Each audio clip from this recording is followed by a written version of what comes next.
Olá a todos, sejam bem-vindos ao Universo História. Hoje iremos falar sobre o Terceiro Reich e a expansão nazista. Em 1934, Adolf Hitler tornou-se o líder máximo da Alemanha, e assim começou a nascer o Terceiro Reich. A expressão Terceiro Reich foi criada pela propaganda do regime nazista, que procurava glorificar o passado do povo alemão.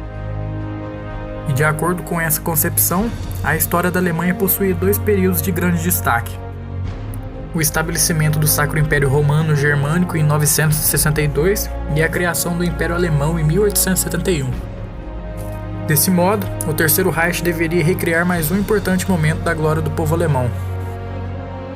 Entre as principais características do Estado nazista, a gente pode citar o nacionalismo, onde para os nazistas a nação era o ideal supremo, a mais elevada forma da sociedade criada pelo ser humano.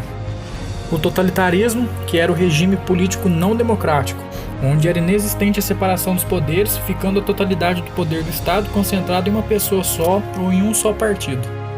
O unipartidismo, onde o Estado deveria ser controlado exclusivamente por um partido, que no caso era o Partido Nazista. A crença na infalibilidade do líder, onde a partir desse princípio o Führer sabia o que seria melhor para o conjunto da sociedade. O elitismo, onde o mundo deveria ser dirigido pelos melhores, os mais fortes, os mais aptos e racialmente puros. O arianismo, onde existe a superioridade da raça ariana, da qual os alemães seriam os representantes mais puros. O arianismo implica a crença em uma conexão íntima entre o solo e o sangue, em uma espécie de relação mística entre a raça e a mãe pátria, vinculando-se dessa maneira à nação formada por indivíduos racialmente puros e superiores ao Estado, que deve promover a grandeza e o período da nação, protegendo-os daqueles considerados impuros, que para os nazistas eram os judeus, os eslavos, os ciganos e os mestiços.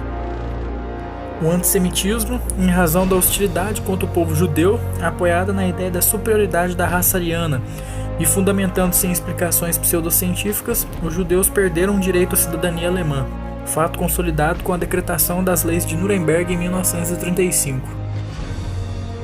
E o militarismo, princípio de que a guerra era a grande redentora dos povos, tornando necessária a militarização do país para que fosse capaz de impor a sua vontade no plano geopolítico. Era preciso conquistar o espaço vital para a plena expansão da raça superior. É importante considerar que o nazismo tinha a pretensão de reparar a profunda ferida infligida à Alemanha pela derrota de 1918, que provocou na maioria dos alemães um forte sentimento de humilhação pessoal, e o partido nazista queria tratar de evitar que aquilo nunca mais fosse acontecer. Os nazistas denominaram como estrangeiros todos aqueles que consideravam inimigos da raça alemã, que eram os comunistas opositores de diversas opiniões, ciganos, homossexuais, alcoólatras, negros e judeus. A esses princípios e essas características somou-se uma economia sob severo controle do Estado, que determinava as prioridades com ênfase na indústria bélica, objetivando o rearmamento do país. Paralelamente, estabeleceu-se um rigoroso controle dos meios de comunicações, que deveriam subordinar-se às diretrizes do Estado. A partir disto, foi criado um ministério responsável pela propaganda, sob o comando de Joseph Goebbels. E os nazistas utilizaram-se intensamente de cartazes, filmes, músicas e propagandas de rádio, exaltando diretamente ou indiretamente o nazismo e seus líderes. Hitler considerava que a propaganda sempre deveria ser popular, dirigida às massas, desenvolvido de modo a levar em conta um nível de compreensão dos mais baixos. O essencial da propaganda era atingir o coração das grandes massas e ao mesmo tempo procurava censurar todo tipo de ideias contrárias ou divergentes, e os seus líderes deviam ser endeusados. Em pouco tempo, o partido nazista passou a exercer o controle sobre quase todas as atividades econômicas, políticas e culturais.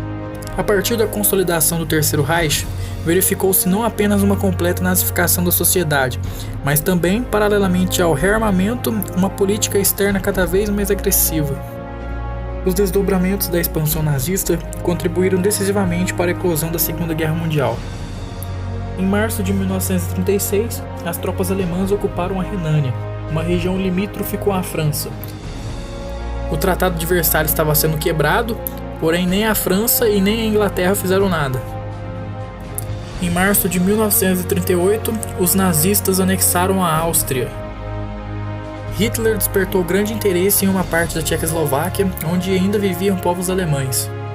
E na Conferência de Munique em 1938, a Tchecoslováquia cede seu território aos alemães, e os aliados pediam para que Hitler parasse de se expandir. Hitler aceita e assinou os tratados que mantinham a paz.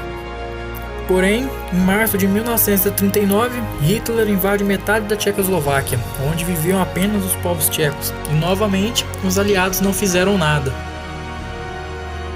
No dia 1º de setembro de 1939, Hitler invade Danzig, na Polônia, e 2 dias depois, o Reino Unido e a França declaram guerra contra a Alemanha, dando início aos combates da Segunda Guerra Mundial.